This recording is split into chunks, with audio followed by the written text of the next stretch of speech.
Hello students of class 12 আমরা বিগত তিনটে ভিডিওতেই ছায়া প্রকাশনী ধারাগত অধ্যায় অর্থাৎ ইউনিট 1 এ চতুর্থ চ্যাপ্টারে সেট 1 অঙ্ক নিয়ে আলোচনা করছি।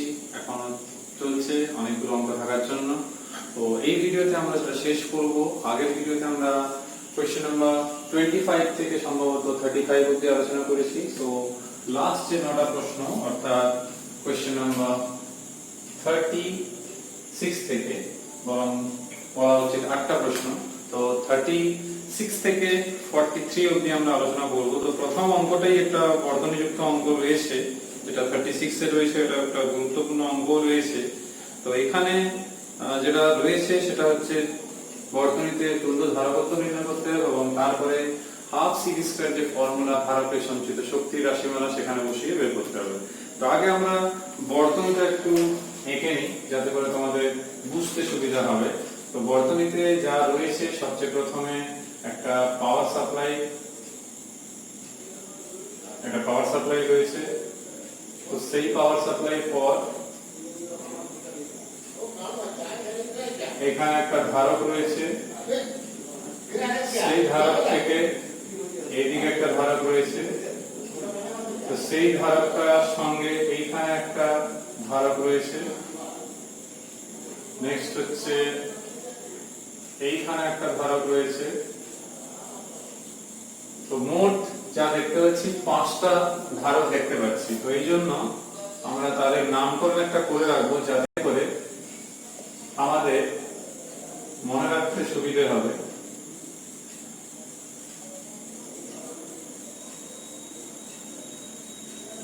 আর এটা রয়েছে C4 2 মাইক্রোফ্যারাড, এটা হচ্ছে 1 মাইক্রোফ্যারাড। তো প্রথম কাজ আমাদের হবে এই জাতীয় যত অঙ্ক থাকবে, তোমরা টেস্ট পেপার থেকে শুরু করে বিভিন্ন জায়গায় অনেক রকমের প্রশ্ন দেখতে পাবে, বিভিন্ন এন্ট্রান্সেও।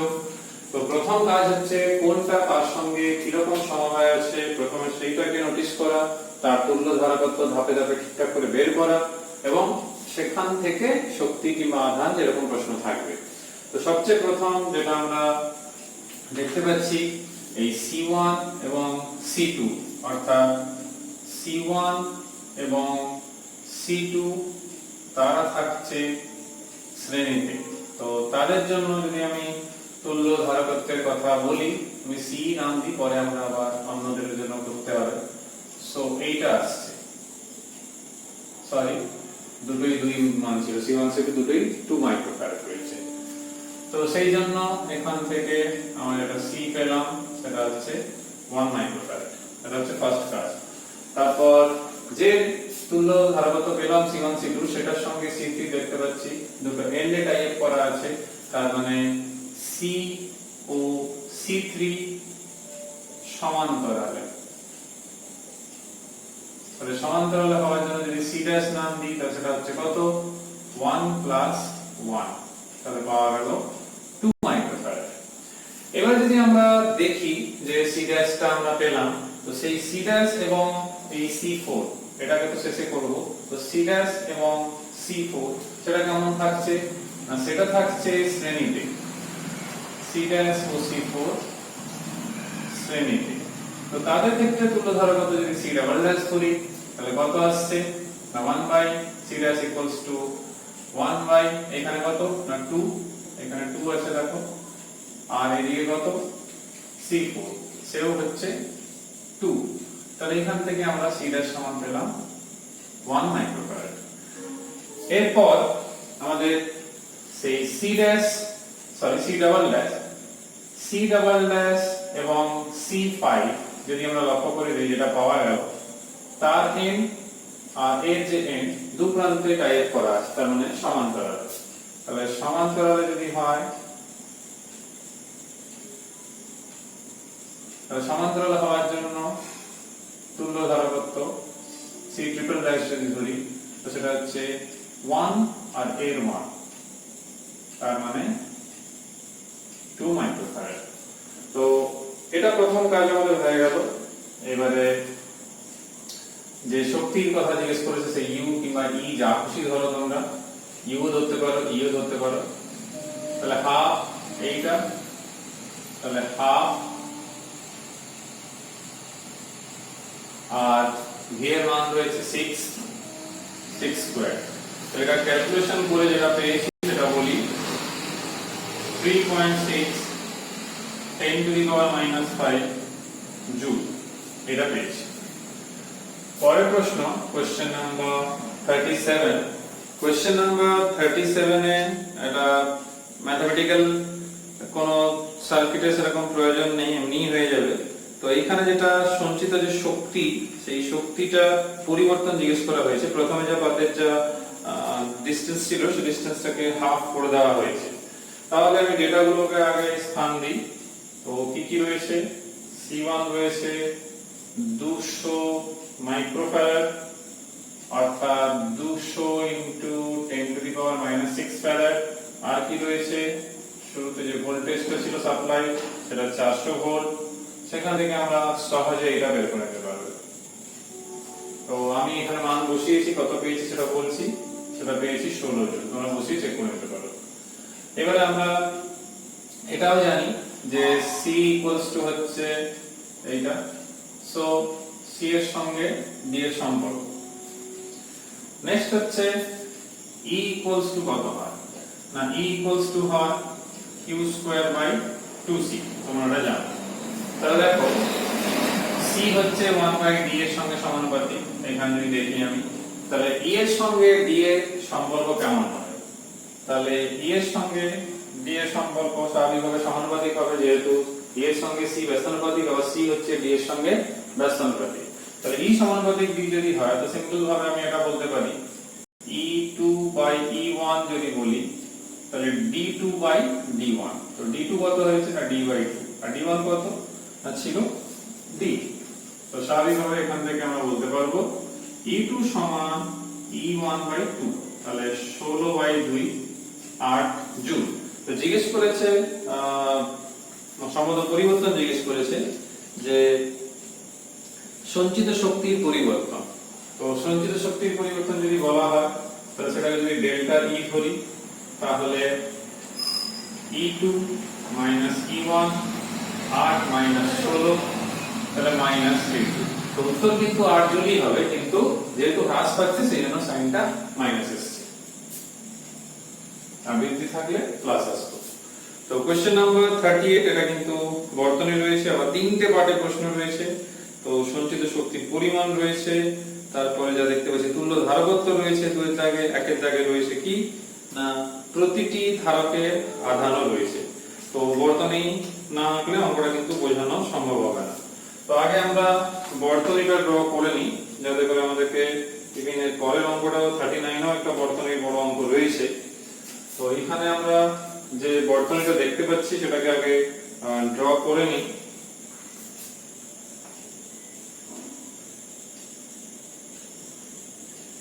এখানে একটা পাওয়ার সাপ্লাই দেখতে পাচ্ছি,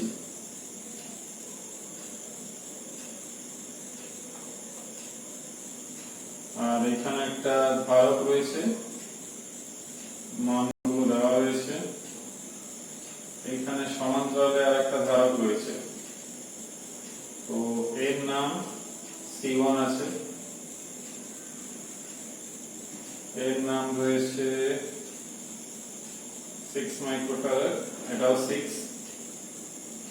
এটাও রয়েছে তোমাদের 6 মাইক্রোফ্যারাড, আর এটা রয়েছে 12 ভোল্ট।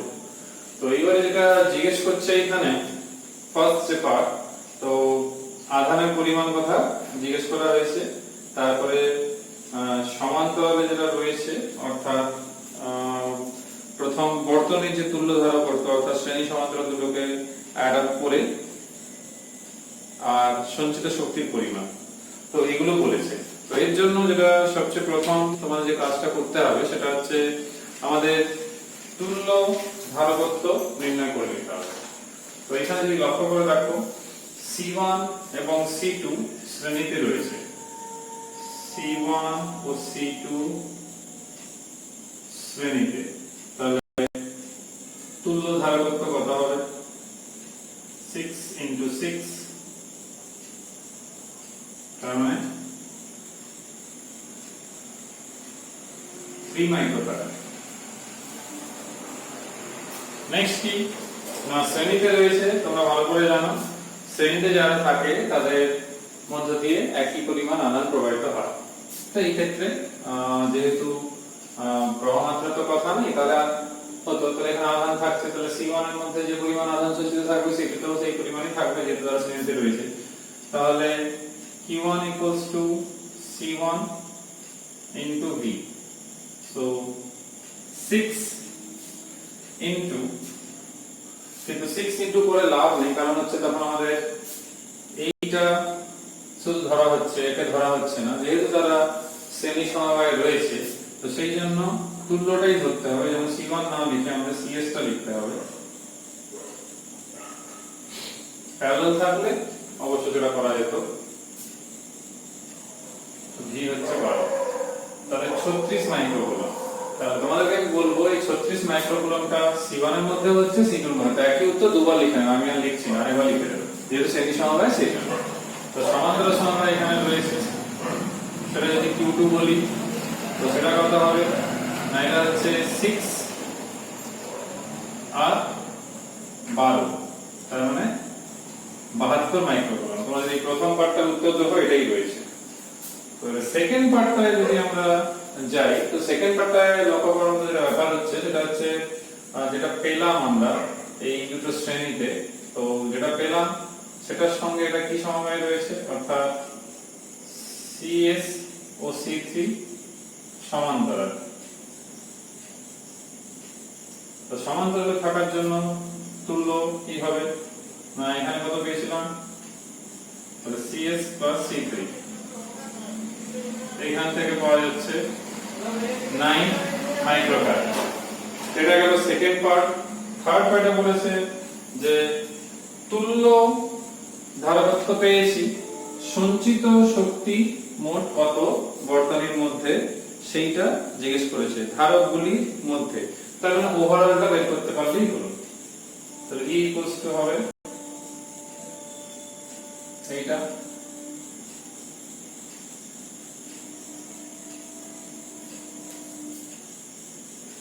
তো এইখান থেকে যেটা পাওয়া গেছে সেটা হচ্ছে 6.48 10 to the power minus 4 joule.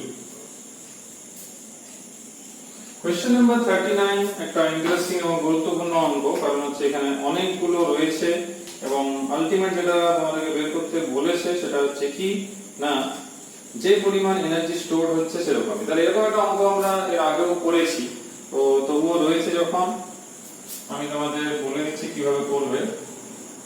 তো এখানে একটা ধারক রয়েছে, এখানে একটা ধারক রয়েছে, এরপর এখানে একটা ব্যাটারি সাপ্লাই রয়েছে, আর এইদিকে এটা রয়েছে, তারপর এইখানে একটা ধারক রয়েছে, আবার এইখানে একটা ধারক রয়েছে।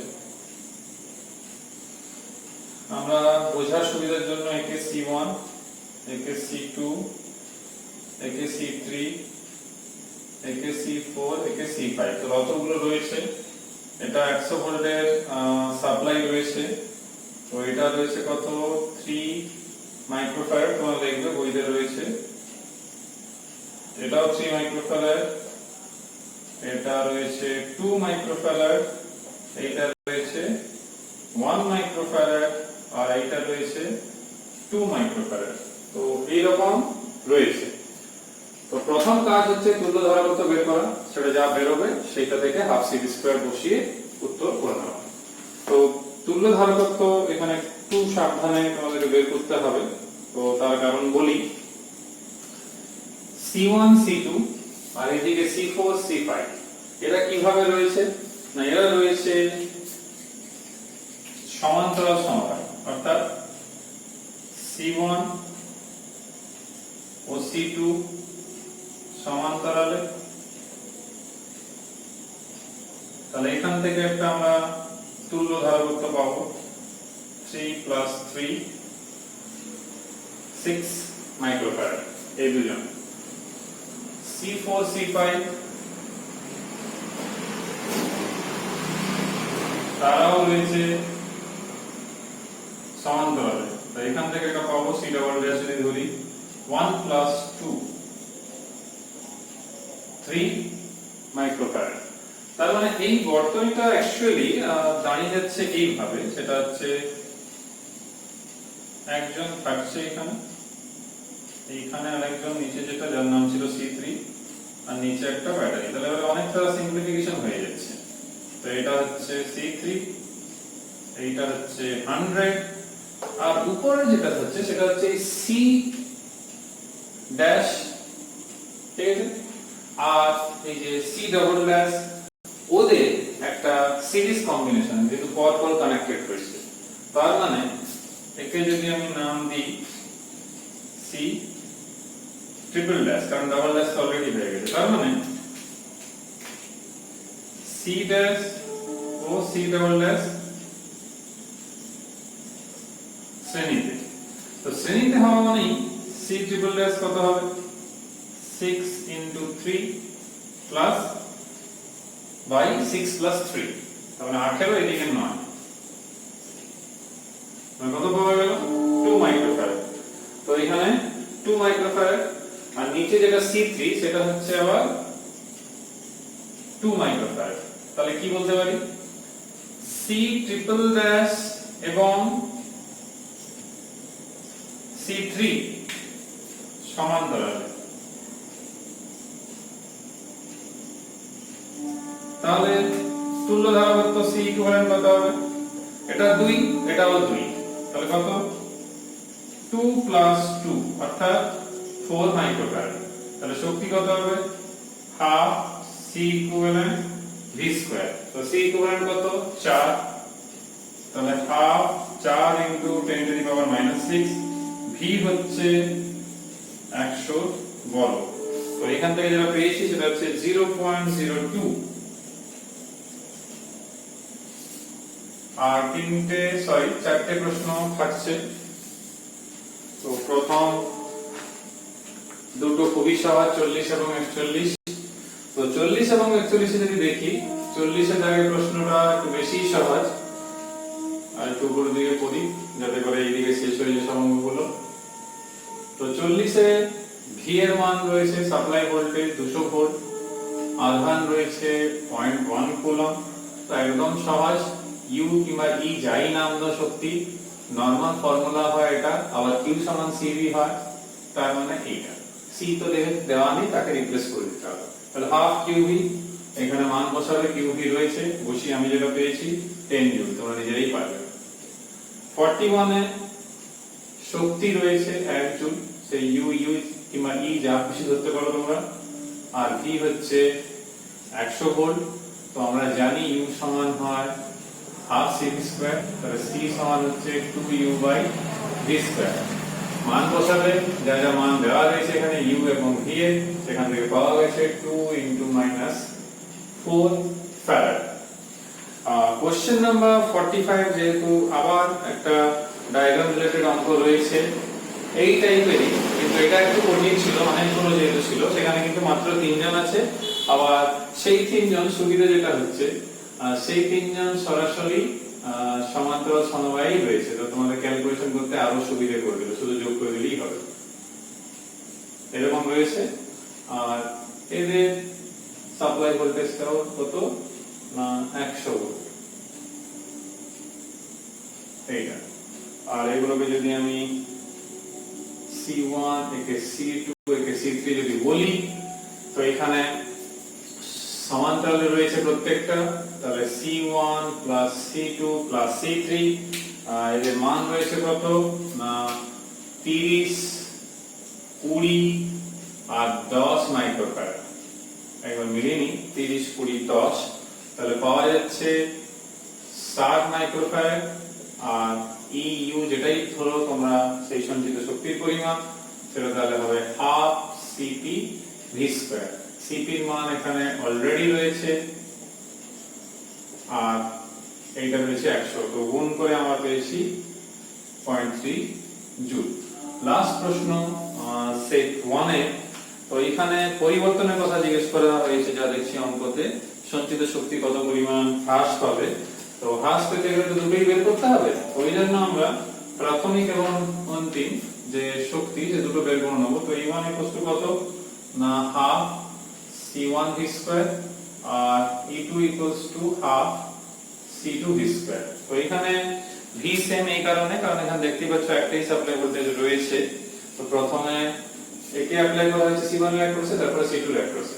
তো এবারে কি কি তথ্য রয়েছে না v রয়েছে 10 ভোল্ট আর C1 রয়েছে 7 মাইক্রোফ্যারাড অর্থাৎ এইটা, আর C2 রয়েছে 3 মাইক্রোফ্যারাড অর্থাৎ 3 × 10⁻⁶ ফ্যারাড। তো তোমাদের শুধুমাত্র কাজ এখানে E2 E1, কারণ পরিবর্তনের কথা জিজ্ঞেস করা হয়েছে, তাহলে কত আসছে হাফ 10 স্কয়ার, এটা তো কমনই থেকে যাচ্ছে।